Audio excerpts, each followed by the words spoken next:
सल्लल्लाहु अलैहि वालैहि वसल्लम। दिल जे उदास होवे, दिल घबरावे ते आका ते दरूद पढ़ी तैबा याद आवे ते।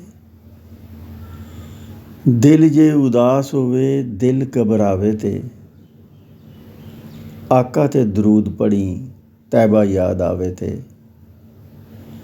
अख नूट वेख लवीं रोज़ा नबी पाक दा, अख नूट वेख लवीं रोज़ा नबी पाक दा।